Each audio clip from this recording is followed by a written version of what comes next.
Alright everyone, the moment we've all been waiting for. I've got a very special guest on the line tonight from across the pond, and before I work my magic, please introduce yourself. Hello, I'm Matthew from the 1975. Welcome Matty, how are you feeling this evening? I'm good, I'm feeling okay. I love Amsterdam. Okay, well, you're in the UK, but that's not important. We're here to do a bit of magic, so pick a card, any card. It's bullshit. It's bullshit. Well, I'm actually a professional, so agree to disagree. I'm shuffling the deck, and voila! Is this your album cover? No. Okay, my mistake. Let me work my magic here. Is this your album cover? I don't know, it's all lines, isn't it? Once more then, shall we? Is this your album cover? I don't know what that proves. Always the skeptic, aren't you, Matty? Well, now that that's settled, is this your album release date? I don't know, it's a hard question. Like, we're in a time and we're in a context. Okay, relax there, George Orwell. Is this your album release date? I love you so much, okay, bye.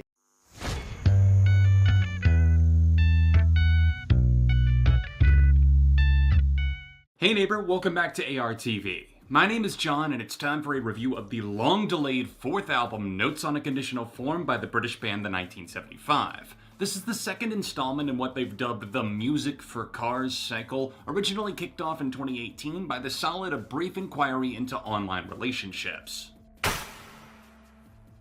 The 1975 proved to be one of the most exciting bands in rock and alternative music during the 2010s. Led by their EPs that saw them flirt with both catchy pop rock jams and droning instrumental passages, people caught on quickly, and I was a fan by the time the Sex EP dropped in 2012. Their debut self-titled album featured loads of bangers, and the follow-up I Like It When You Sleep For You were so beautiful yet so unaware of it, built on the promise they showed on their early material, going on to be my album of the year in 2016. Fast forward to 2018, and I'm starting to notice some major changes in the band, mainly negative ones, influenced by the incoherent ramblings of frontman Matty Healy. He would announce album titles before music even existed, set release dates that would come and go with nothing more than a, well, it's still coming, and unload ideas that seemed impossible to achieve in the timeline he'd presented. You'll never catch me calling the man anything less than ambitious, but as the uneven A Brief Inquiry proved in 2018, you can't just load all the passengers to one side of the raft and expect to stay afloat forever. Instead of balancing things out on the follow-up, the ever-delayed Notes on a Conditional Form tosses the anchor overboard, dragging everyone underwater for a murky vision that fails to achieve even half of what he probably wanted this to be. People Could Go Down is one of the most misleading lead singles of all time. The track dropped last August and instantly became one of my favorite songs from the band. With a pummeling punk and industrial grind, they sucker-punched fans and subverted my expectations, a feeling that was unfortunately very, very short-lived. Notes on a Conditional Form is one of the most self-indulgent parades of pretentiousness I've ever heard. Clocking in at 22 tracks and almost an hour and a half in length, the 1975 have no excuse for making such a bloated, stream-trolling album that flows terribly and serves as nothing more than a crutch for their frontman's narcissism. Think of LP4 as the one where Matty spends half his time doing the old smoke a cigarette and sip a bottle of wine on stage while noodling around on the keyboard and effects pedal. It's relentlessly dull, and I know that he likes it when we sleep, but good God, I didn't expect them to hand down nearly an entire record of auto-tuned electronic NyQuil. Winds can shift within a band and lead to fascinating records, but in the case of the 1975, they seem to be gleefully sliding down a tunnel of bad ideas they may never come back from. Problems with horrible pacing, bad genre hopping, and lyrics that think they're saying something when they're saying nothing but a stream of Gen Z buzzwords that miss the mark entirely plagued the entire outing. This isn't even a record I could recommend to fans of the band's previous work, like, oh, well, if you like the band, then I'm sure you'll love a lot of it. Nope. It's more of a, well, if you're into the 1975 sounding absolutely nothing like the band you once knew 93% of the time, and you're super into UK electronic and garage house music, then maybe you'll be interested. Matty and George Daniel are the main contributing members to this 90-minute eye roll, with the other guys only feeling heavily involved on maybe a fourth of the record if I'm being kind. Even the more upbeat tracks feel derivative and uninspired, with Me and You Together song relying heavily on lyrical cliches in their own back catalog musically. I will say that if their goal was to make that song sound better by comparison, Hallelujah, it fucking worked! I'm cleansed of the auditory torture of yeah, I know and Bagsy not in that. Every time it feels like they're onto something, like a good idea has appeared in the mix and at long last we're sailing free, nope, smackdown, Matty starts layering on enough auto-tune to make himself sound indistinguishable from the pack, or a massive beat switch up gets in the way, a long-winded intro makes you wonder if this hill is even worth climbing, etc., etc. Then because She Goes could have been way more solid, nothing revealed, playing on my mind. The execution is exhausting, man, and that's putting it nicely. We need to talk about influences on the record too, because Matty has really gotten out of control with this problem of, oh, well, I heard something and now that's the inspiration and backbone for the next 1975 song. To anyone that identifies this record as revolutionary, groundbreaking, or anything close to a word like that, you're out of your damn mind. They present a piss-poor execution of alternative country in the vein of Pine Grove on cuts like Roadkill and The Birthday Party, the latter of which, I'll admit, I definitely misinterpreted the wrong way regarding that lyric about Pine Grove's allegations, and for that I apologize, but I digress. Jumping around from alt country to dancehall to electronic nonsense to the classic 1975 does the 80s routine makes me feel like I'm on the tilt-a-whirl ready to hurl. Plus, they toss in some of the sluggish ambient instrumental pieces, I suppose in homage to the original EP Music for Cars, but the difference between these and their past works is how unbelievably out of place they can feel. You're telling me the screaming, borderline manic people should be followed up by The End, a flat, directionless slice of nothing? Get the fuck out of here! While I'm not the biggest fan of every single instrumental or low vocal piece they've done, I can at least admire the perfect segues between Please Be Naked to Lost My Head into the excellent The Ballad of Me and My Brain. This album just hits like, oh shit, I guess it's time to fire up another instrumental piece out of nowhere, time to press play!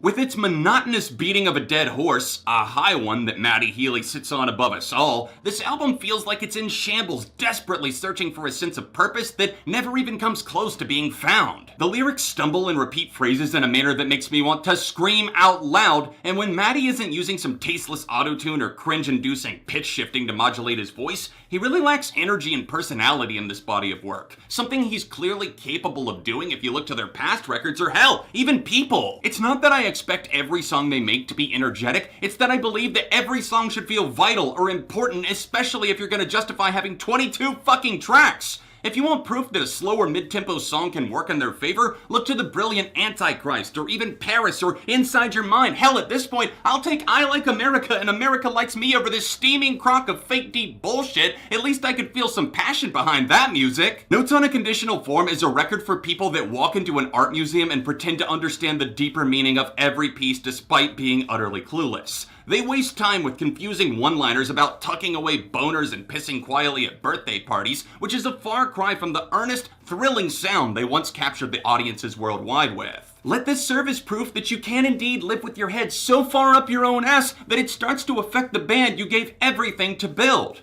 The 1975 are extremely talented, which is the #1 reason why I find this record infuriating. If they were a Joe Blow indie band off the street with no past accomplishments, who cares? But that's not the 1975. They prove they have the stamina, musicianship, and songwriting to go the distance, yet they choose to twiddle their thumbs and pretend to be enlightened for the fake woke stands on social media. There's not a chance in hell of me doing a track-by-track review for all 22 songs. I'd be repeating myself and pulling out what little hair I have left if I jump down that rabbit hole, but let's just identify some of the key tracks on the album that leave it looking like a brutal shipwreck that only leaves the tip of the barge above water by the time we cross the finish line. Swinging out of the gate with some positives, you're probably well aware of how much I love People at this point. Of course, I'm sad that nothing even comes close to sounding like that on the entire record, but at least it exists because it pops off big time and actively engages me and makes me feel their anger against authority. If you're looking for a pretty typical sounding 1975 song, then If You're Too Shy, Let Me Know comes highly recommended. Is it the most fresh from the oven sound in their cookbook? No, but the brass touches are hella fun, and the way he sings Tough Time, it just makes me smile so big. I love it when accents come through in music, and this song is without a doubt smooth and sexy. The final two songs are nice enough. The emotion behind Don't Worry feels like a rare moment of sincerity, due to Matty's father singing a song that he wrote when Matty was just 11 years old, and now he gets to sing it alongside his son.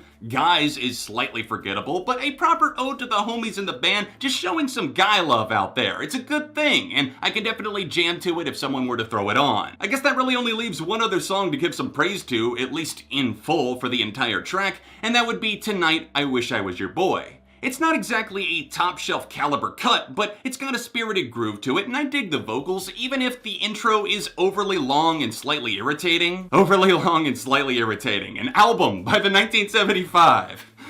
Oh, now comes the fun part. Quickly doing a takedown of these remaining clusterfucks in a way that will hopefully preserve some of my sanity. First up, yeah, the instrumental tracks are predictable and boring, especially given how ridiculously long this album is. It's not like cutting the record in half to 11 tracks would make it amazing, but it's hard not to wonder what it would be like without the clear fillers like The End or Streaming. Have No Head is briefly pleasant, but finds the 1975 back to their old predictable instrumental tricks. Like, what distinguishes this one? I can look at it once and go, oh, that's nice, and then I'm good. We can go back home now. The most abhorrent tracks have to do with the gang attempting to put themselves so far out of their element that they're unrecognizable. And you know that I'm looking you dead in the eyes, shiny collarbone. If I wanted to listen to Jamaican dancehall music, I'll go listen to, oh, I don't know, not the 1975? Fuck this song, dude. I feel like I'm coming out of a splitting headache each time I make it through, like a total loss of identity. Yeah, I know is uproar-worthy too, repeating mindless phrases and going nowhere thinking it's revolutionary when it's just a bottom-of-the-barrel dud straight from the tree of ideas that shouldn't have happened. Speaking of trees, I'm also pretty conflicted on the Phoebe Bridgers collab Jesus Christ 2005 God Bless America.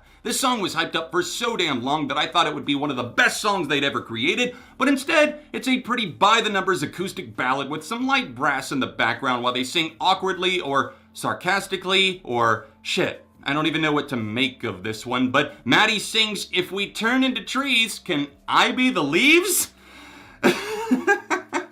You're trying so hard! Frail's state of mind is utterly dull and blends into the background the more you hear its shallow lyrics. What should I say? Test your patience with nothing but warped autotune and nonsensical repetition. Roadkill proves that alternative country should be left to groups that can do it proper like Pinegrove, and the oddly cinematic Bagsy Not in Net is so off-putting, it sounds like the soundtrack for Entering the Gates of Hell. If I haven't mentioned the song yet at this point in the review, it's probably because I have nothing else to add, but I'll leave you with one final discussion for the song Nothing Revealed, Everything Denied. They sampled their own song If I Believe You, which is killer, and they bring in that gospel choir to join the pianos and Matty. They sound actually pretty fantastic, only there's a roadblock just ahead, and once again, it has to do with the vocal processing. The autotune, if used much more sparingly, it actually might have been a nice touch, but instead it overwhelms the mix and makes the song feel lazy. Conflicting feelings flutter about as the verses make me want to fast forward, if only to get to that beautiful choir teaming up again for the chorus and the outro.